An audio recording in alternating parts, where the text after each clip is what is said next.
নমস্কার। এই প্রেজেন্টেশনে আমরা মকপোল হয়ে যাওয়ার পর কন্ট্রোল ইউনিট, ভিভিপ্যাট এবং ব্যালট ইউনিট সিল করার বিষয়ে আপনাদের সাথে আলোচনা করব। অ্যাকচুয়াল পোল শুরু হওয়ার আগে আমরা মেইনলি ভিভিপ্যাট এবং ব্যালট ইউনিটের ক্ষেত্রে অ্যাড্রেস ট্যাগ দিয়ে, কিন্তু কন্ট্রোল ইউনিটকে আমরা 4 ধরনের সিলিং মেটেরিয়াল ইউজ করব, যেমন green paper seal, address tag, special address tag এবং স্ট্রিপ সেলস। এছাড়াও ভিভিপ্যাটের ক্ষেত্রে মকপোল হয়ে যাওয়ার পর যে স্লিপগুলো বেরিয়ে আসবে সেগুলোকেও আলাদা করে সিল করতে হবে। সবটাই আমরা এই প্রেজেন্টেশনে দেখে নেব। সমস্ত ইউনিটগুলোকে ক্লোজ কন্ডিশন করে আমরা কন্ট্রোল ইউনিটের বড় ঢাকনা এবং ছোট ঢাকনাটি আলটিমেটলি আঙুল দিয়ে আস্তে করে প্রেস করে খুলে নিয়ে এবার যে ছিদ্র রয়েছে সেখানে গ্রিন পেপার সিলটিকে ঢোকাবো। গ্রিন পেপার সিলটি কীরকম দেখতে হয় আমরা ভিডিওতে দেখতে পাচ্ছি, এবং গ্রিন পেপার সিলের গ্রিন পার্টটাতে যেখানে যেরকমটা ভিডিওতে দেখানো রয়েছে সেখানে আমরা প্রিসাইডিং অফিসার এবং পোলিং এজেন্টের সিগনেচার, উপস্থিত পোলিং এজেন্টের মকপোলের সময় তাদের সিগনেচার করিয়ে নেব, এবং তার অপোজিট পাশে গ্রিন পেপার সিলের সিরিয়াল নাম্বার এবং তার পাশে ডিস্টিংগুইশিং মার্ক দেওয়া থাকবে। আমরা সিরিয়াল নাম্বারটি নোট করে নেব, প্রিসাইডিং অফিসার যারা রয়েছেন তারা নোট করে নেবে এবং পোলিং এজেন্টরাও নোট করে নিতে বলবো। এবারে ছোট ঢাকনাটির যে দুপাশে ছিদ্র রয়েছে যেরকমটা ভিডিওতে দেখানো রয়েছে সেভাবে গ্রিন পেপার সিলটি গলিয়ে দিয়ে আমরা ছোট ঢাকনাটি বন্ধ করে দেব। সেখান দিয়ে যেরকম অ্যারো মার্ক করা রয়েছে গ্রিন পেপার সিলটি যেন অবশ্যই দুপাশ দিয়ে বেরিয়ে থাকে, এবং সেখানে অবশ্যই আমরা কখনোই কনফিউজ হব না যে উল্টো করে ঢোকাবো না সোজা করে ঢোকানো হচ্ছে। শুধু মাথায় রাখতে হবে যে গ্রিন পেপার সিলটি আমাদের যে দুটো ছোট ছিদ্র রয়েছে রেজাল্ট মানে আর এবং সি অপশান, সেই জায়গাগুলোকে বন্ধ করে রাখে, অর্থাৎ কোনোভাবেই কন্ট্রোল ইউনিটের রেজাল্টের জায়গা কেউ যেন আগের থেকে না বার করতে পারে, সেটাকে টিয়ার না করে না ছিঁড়ে না বার করতে পারে। তো এভাবে আমরা দুটো পাশ বার করে রেখে এবারে আমরা কি করব, গ্রিন পেপার সিলের যে বেরিয়ে আসা অংশটি রয়েছে তার একটা পাশে প্রিসাইডিং অফিসার সহ পোলিং এজেন্টের সিগনেচার এবং অন্য পাশটিতে গ্রিন পেপার সিলের নাম্বার এবং ডিস্টিংগুইশিং মার্ক রয়েছে। এবার আমরা যে দুটো পাশ বেরিয়ে আছে সেই দুটো পাশের যে কোনো ওভাবে রেখে আমরা তার পাশে এবার স্পেশাল অ্যাড্রেস ট্যাগ যেটা সেটাকে এইরকমটা দেখতে হবে, এবং এর এক পাশে আমরা সুতো গলিয়ে আমরা ওখানে গালা সিল করে দেব, এবং অন্য পাশে আমরা সিগনেচার নিয়ে নেব। প্রিসাইডিং অফিসার সিগনেচার করে দেবেন, সঙ্গে উপস্থিত পোলিং এজেন্টরাও সিগনেচার করতে পারেন। স্পেশাল ট্যাগের ক্ষেত্রে অবশ্যই তারও একটি নাম্বার রয়েছে, এবং কন্ট্রোল ইউনিটের নাম্বারটি যে ব্ল্যাঙ্ক জায়গা রয়েছে সেখানে অবশ্যই নোট করে নিতে হবে। স্পেশাল ট্যাগের ক্ষেত্রে সিরিয়াল নাম্বারটি দেওয়াই থাকবে, এবং এই নাম্বারগুলো প্রিসাইডিং অফিসার বা পোলিং এজেন্টরা নোট করে নিতে পারেন। আমরা যে স্পেশাল ট্যাগটি রয়েছে সেই স্পেশাল ট্যাগটির মাঝখানটায় একটা বড় ছিদ্র মতন দেখব, যাতে কন্ট্রোল ইউনিটের ক্লোজ বাটনটি যেদিক দিয়ে গলবে, অর্থাৎ যেদিক দিয়ে দেখা যাবে, অবশ্যই সেটিকে আমরা পরে ব্যবহার করব। ওইভাবে আমাদের বসাতে হবে। বসানোর প্রক্রিয়াটা দেখুন দেখানো রয়েছে। এখানে আমরা সুতো গলিয়ে নিয়ে স্পেশাল ট্যাগটিকে আটকালাম, সিগনেচার করে গালা সিল করে দিলাম, এবং তারপর ঠিক যেরকমভাবে দেখানো হচ্ছে অ্যারো দিয়ে সেখানে ক্লোজ বাটনটি যেন বাইরে দিয়ে বেরিয়ে থাকে ওই ছিদ্রটায়। এবার আমরা বড় ঢাকনাটিকে বন্ধ করে দিলাম যাতে ক্লোজ বাটনটি দেখা যায়, খুব সাবধানে বন্ধ করে দিলাম, এবং গ্রিন পেপার সিলটি যেভাবে বেরিয়ে আছে এবার তাকে আমরা সিলিং করার আগে আমরা বড় ঢাকনাটি বন্ধ করার পরে তার পাশে অ্যাড্রেস ট্যাগটি আমরা গলিয়ে দিয়ে সেখানেও গালা সিল করে দেব। এবারে আমাদের যেটা করতে হবে যে খুব সাবধানে গালা সিল করার সময় আমরা কখনোই কন্ট্রোল ইউনিটের ওপর আমরা গালা সিল করব না।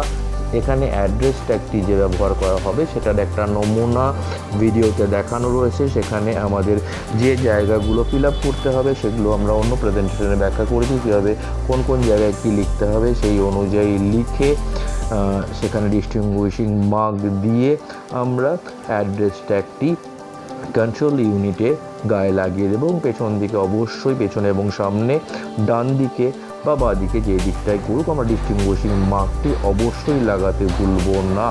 যে ডিস্টিংগুইশিং মার্কটি আমাদের ডিসি থেকে সাপ্লাই দেওয়া হয়েছে। এবারে আমরা স্পেশাল অ্যাড্রেস ট্যাগটি লাগানোর পরে গালা সিল করে দিচ্ছি এবং মেটাল সিল দিয়ে সেই অ্যাড্রেস ট্যাগটিকে আমরা লাগিয়ে নিলাম। কার্ডবোর্ড আমাদের সাপ্লাইড থাকবে। এবারে আমরা স্টিফ সিলটা ইউজ করব। স্টিফ সিলটি দেখতে যেরকম হবে একটু দেখে নেব। প্রসঙ্গত একটু বলে রাখা ভালো, অ্যাড্রেস ট্যাগগুলো যখন আমরা একটু আগে সিল করছিলাম তখন আমরা সেখানে প্রিসাইডিং অফিসার এবং ডিস্টিংগুইশিং মার্কের পাশে উপস্থিত পোলিং এজেন্টেরও সিগনেচার নিয়ে নেব। এবার চলে আসি স্টিফ সিলের ক্ষেত্রে। স্টিফ সিল দেখতে যেরকম হবে তার একটা ফ্রন্ট সাইড থাকবে এবং একটি ব্যাক সাইড থাকবে। ফ্রন্ট সাইডে এ, বি এবং ডি পার্ট থাকবে এবং ব্যাক সাইডে বি এর ঠিক অপোজিটে সি পার্টটি থাকবে এবং প্রত্যেকটাই স্টিকি থাকবে, অর্থাৎ কাগজ দিয়ে আমরা তুলে নেব। এবার আমরা কন্ট্রোল ইউনিটের যেখানে আমাদের গ্রিন পেপার সিলটি বেরিয়ে আছে সেখানে আমরা প্রথম এ পার্টটিকে বসাবো যেভাবে দেখানো হয়েছে অ্যারো দিয়ে ভিডিওতে, সেখানে বসিয়ে নিয়ে আমরা নিচের পার্টটাকে পুরো সাটিয়ে দিলাম এবং বি পার্টটার গামটি খুলে নিয়ে আমরা বি পার্টটাকে ঠিক উল্টোভাবে ঘুরিয়ে নিয়ে এলাম এবং উল্টোভাবে ঘুরিয়ে নিয়ে আসার পর দেখব আমরা ওপরে সি পার্টটা চলে এলো। সি পার্টের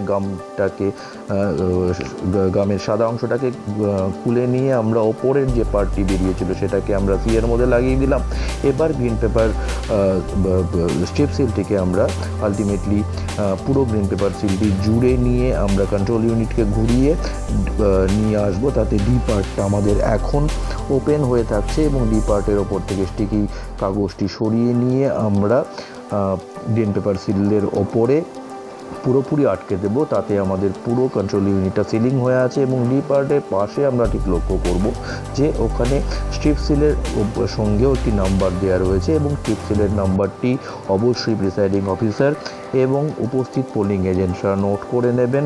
এবং আরও একটি বিষয় এখানে বলা ভালো যে স্ট্রিপ সিলসের ওপরেও প্রিসাইডিং অফিসার সিগনেচার করবেন এবং উপস্থিত পোলিং এজেন্টরা রিকোয়েস্ট করবেন তারাও যেন অবশ্যই স্ট্রিপ সিলের মধ্যে সিগনেচার করে। এবারে আমরা চলে আসি কন্ট্রোল ইউনিটের সিলিং করার পরে ভিভিপ্যাটটি আমরা কীভাবে সিল করব সেই পদ্ধতিতে। ভিভিপ্যাট সিলের ক্ষেত্রে আমরা একই রকমভাবে সমস্ত ইউনিটগুলোকে এখন অবধি অফ রেখেছি, সুইচ অফ কন্ডিশনে রেখেছি। ভিভিপ্যাট সিলের ক্ষেত্রে বেশ কিছু জায়গায় আমাদের অবশ্যই খুব গুরুত্ব সহকারে লক্ষ্য করতে হবে। মক পোলের পরে ভিভিপ্যাটের মধ্যে মক পোলের যে কাউন্টার স্লিপগুলো জমা হয়েছে সেগুলোকে আমাদের বার করে নিতে হবে এবং বার করে নেবার জন্য যেরকমভাবে বার করে নেবার আগে তার কেবল কানেকশানটি খুলে নিয়ে মকপোলের যে কাউন্টার বক্সটি রয়েছে সেটাকে ওপেন করে নিয়ে আমরা সমস্ত স্লিপগুলো বার করে নিলাম এবং বার করে নিয়ে আমরা উপস্থিত পোলিং এজেন্টদের ব্যালট স্লিপ কম্পার্টমেন্ট যেখানে লেখা রয়েছে সেখানে দেখিয়ে দিলাম যে এখানে আর কোনো রকম স্লিপ পড়ে নিই এবং তারপর সেটাকে ক্লোজ করে নিয়ে আমরা নর্মাল যে অ্যাড্রেস ট্যাগটি ব্যবহার করেছি যার সিরিয়াল নাম্বার অলরেডি নোট করা আছে, পোলিং এজেন্টরা নোট করে নিতে বলবো। একই রকমভাবে সেখানে ফিল আপ করে নিয়ে ডিস্টিংগুইশিং মার্ক ব্যবহার করে পোলিং এজেন্ট এবং প্রিসাইডিং অফিসার প্রত্যেকে সিগনেচার করে দেব এবং তারপর দুটো পয়েন্টে আমরা গালা সিল করে নেব। মেটাল সিল দিয়ে আমরা গালা সিল করে নেব এবং গালা সিল করে নেবার পরে আমরা পোলিং এজেন্টদেরও বলবো যে তারাও চাইলে গালা সিল করে নিতে পারেন।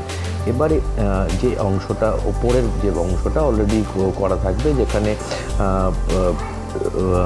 অলরেডি ডিসির থেকে করে দেওয়া থাকতে পারে, যদি ডিসির থেকে না করে দেওয়া থাকে তবে ওইখানটাও আমাদের নর্মাল এই অ্যাড্রেস ট্যাগ দিয়ে অ্যাড্রেস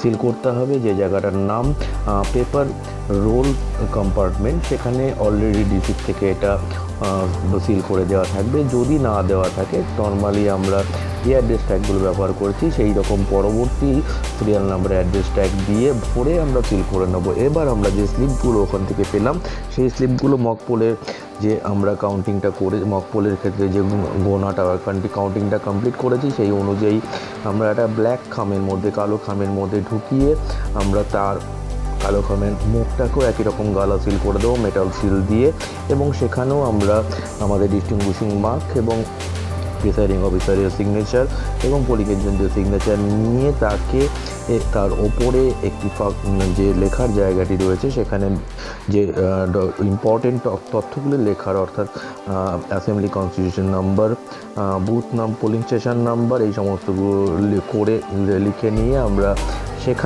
সেটা একটি প্লাস্টিকের ট্রান্সপারেন্ট বক্স দেওয়া থাকবে রিসিপ্ট থেকে, তার মধ্যে আমরা ঢুকিয়ে দিয়ে প্লাস্টিকের বক্সটি ভালো করে বন্ধ করে দিয়ে তার মধ্যে অ্যাড্রেস ট্যাগটি লাগিয়ে দেবো গালা সিল করে, এবং তারপরে আমরা একটি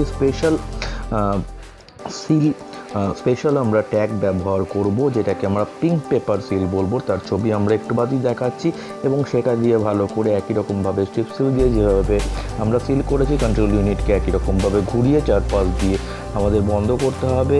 পিঙ্ক পেপার সিলের ক্ষেত্রেও আমরা পিঙ্ক পেপার ট্যাগের ক্ষেত্রেও আমরা একই রকমভাবে তার সিরিয়াল নাম্বার দেখতে পাবো, এবং সিরিয়াল নাম্বারের গুলোকে আমরা প্রিসাইডিং অফিসার এবং পোলিং এজেন্টরা নোট করে নিতে পারেন। এইভাবে আমরা সিল করে নেবার পরে প্রিসাইডিং অফিসার সেখানে সিগনেচার করে নেবেন, এবং প্রিসাইডিং অফিসারের সিগনেচারের পরে উপস্থিত পোলিং এজেন্টরা তারপর সিগনেচার করে দিতে পারেন।